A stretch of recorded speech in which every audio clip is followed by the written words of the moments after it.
नमस्कार भाइयों, कैसे हैं आप लोग। उम्मीद करता हूँ अच्छे ही होंगे। आज का वीडियो बहुत ही ज़्यादा महत्वपूर्ण है। मैंने अपने एक वीडियो में बताया था कि मैं 1.5 साल तक गायब रहा ब्रह्मचर्य पालन के दौरान। तो मैं कहाँ चला गया, बहुत से भाई कंफ्यूज हो गए, वो जानना चाहते थे और मुझे भी लगा कि मुझे बताना चाहिए, शायद आपकी इससे बहुत मदद होगी। असल में क्या हुआ था दोस्तों, जैसा कि आप सब जानते हो कि जब हम इस तरीके के दलदल में फंस जाते हैं, एक ऐसा दलदल जिसके बारे में हम किसी को बता भी नहीं सकते, अपने परिवार वालों को तक हम अपनी बातें शेयर नहीं कर सकते, हम अंदर ही अंदर घुट रहे होते हैं, मोबाइल पर बस सर्च कर रहे होते हैं कि कुछ जानकारी हमें मिल जाए, जिससे हम इससे बाहर निकल सकें। और अभी यही सब हो रहा है।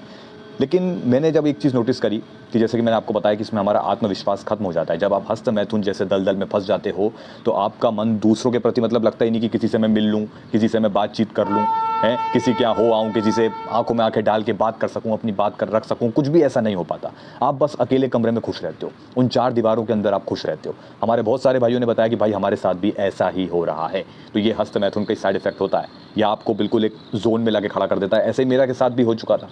अब होता यह था कि मुझे किसी से मतलब मिलने में मज़ा नहीं आया कि मैं उससे मिलूं कि अपने रिश्तेदार से मिलूं। घर में भी बिल्कुल खामोश रहना, चुपचाप रहना, परेशान सा रहना। तो ऐसे में हुआ क्या भाई, जब मैंने ब्रह्मचर्य की शुरुआत की, मैंने एक वीडियो बना रखा है, आपको डिस्क्रिप्शन में उसका लिंक मिल जाएगा या कमेंट सेक्शन में लिंक ज़रूर देख लेना, वो मिल जाएगा आपको। तो उस वीडियो को भी देखना। मैंने बताया कि कई बार मेरा ब्रह्मचर्य टूटा, ठीक है, लेकिन जब मैंने 22 से शुरुआत करी तब थोड़ा ब्रह्मचर्य मेरा स्थिर रहा, मैंने अच्छे से पालन किया। तो नियम अनुशासन बहुत ज़्यादा ज़रूरी है, लेकिन इन 1 डेढ़ साल में मैंने कुछ नियम ऐसे अपनाए, मैंने लोगों से मिलना बंद कर दिया।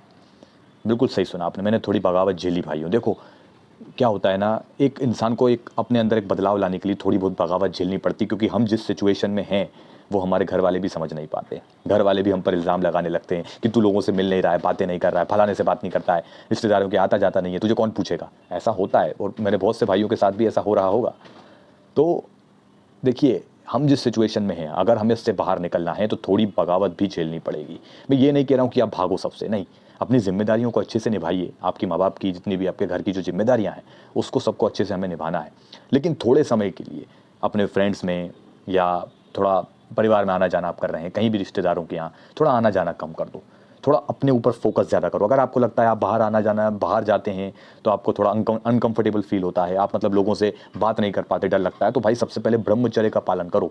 ब्रह्मचर्य में 30 दिन, 60 दिन, 90 दिन जब आप पालन करोगे नियम अनुशासन के साथ, तब आपका कॉन्फिडेंस में बढ़ोतरी आएगी। और ऐसे ही नहीं आ जाएगी बैठे-बैठे। उसके 4 स्तंभ भी होते हैं, जैसे कि ब्रह्मचर्य में व्यायाम, प्राणायाम करो, अच्छा खान-पान रखो, अच्छी दिनचर्या होनी चाहिए, व्यस्त रहना होगा अपने लक्ष्य के ऊपर। चाहे वो आप फिजिकल एक्टिविटी कर रहे हैं, अगर बहुत से भाई जिनके पास कोई लक्ष्य नहीं है तो बॉडी बनाओ भैया, कुछ तो ऐसा करो जिसमें आपकी ऊर्जा रूपांतरित हो।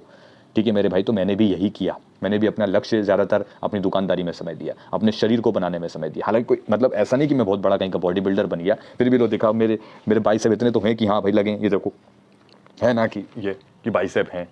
मेरे हिसाब से मुझे लगता है, क्योंकि मैंने एक ऐसी सिचुएशन देखी है कि जिसमें मेरे पूरे हड्डे हड्डे ही हड्डे दिख रहे थे। मैं उस सिचुएशन से निकला हूँ, तो मेरे लिए अभी ये भी बहुत बड़ी बात है। ये मुझे बहुत प्यारा है मेरे लिए, क्योंकि मैंने मेहनत करी है और इसमें ब्रह्मचर्य की शक्ति है। क्योंकि मैंने किसी तरह का कोई पाउडर वगैरह का सेवन नहीं किया। मांस भी बढ़ा सिर्फ ब्रह्मचर्य की वजह से। बस होता ये है कि आपको एक कसम खा लेनी है कि मैं किसी भी तरीके से हस्त मैथुन नहीं करूँगा। आपको ये कसम खाना होगी मेरे भाई, और पूरी तरीके से अपने लक्ष्य को देना है। चाहे आप कुछ भी पढ़ाई कर रहे हैं, कुछ भी कर रहे हैं। मैंने तो दिया भाई, दुकानदारी में समय दिया, ठीक है, जितना हो सकता था व्यस्त रहा, अभी भी हूँ, अपने तरीके से व्यस्त रहता हूँ। फिजिकल एक्टिविटी खूब करो, ठीक है, अपने शरीर बनाने पे काम करो, ठीक है, आध्यात्मिक बुक्स पढ़िए। तो ऐसे ही मैं मतलब 1.5 1 साल मतलब मैंने अपने आप को रोके रखा कि मुझे लोगों से मतलब अपने आप को परफेक्ट बनाना था। एक जिद है कि नहीं, मुझे अपने आप को बेहतर बनाना है, ताकि लोगों के सामने कम से कम अपनी बात तो रख सकूँ, सर ऊंचा करके सबसे बात तो कर सकूँ। समझ रहे हो मेरे भाई, तो आपको भी मेहनत करनी पड़ेगी। जैसे कि मैं हमेशा कहता हूँ, ब्रह्मचर्य एक तपस्या है, तपना तो पड़ेगा। इतना ही अगर आसान होता ब्रह्मचर्य तो सब कोई हर कोई ब्रह्मचर्य पालन कर लेता। नहीं है कि नहीं मेरे भाई। तो सोचो, अगर आप ब्रह्मचर्य पालन कर रहे हैं तो कठिनाइयाँ बहुत सारी आएंगी।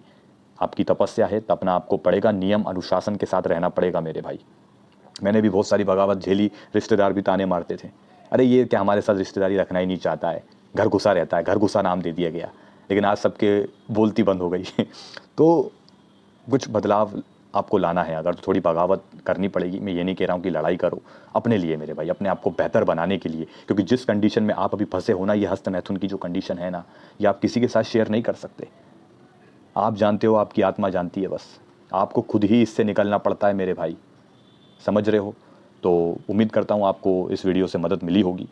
बस आपको मेहनत करना है मेरे भाई। बाकी हमारे साथ जुड़ जाओ, साथ मिलकर ब्रह्मचर्य का पालन करो। मैं अपने अनुभव इसी तरह आप लोगों से शेयर करता रहूँगा भाइयों। तो मिलते हैं अगले वीडियो में। धन्यवाद।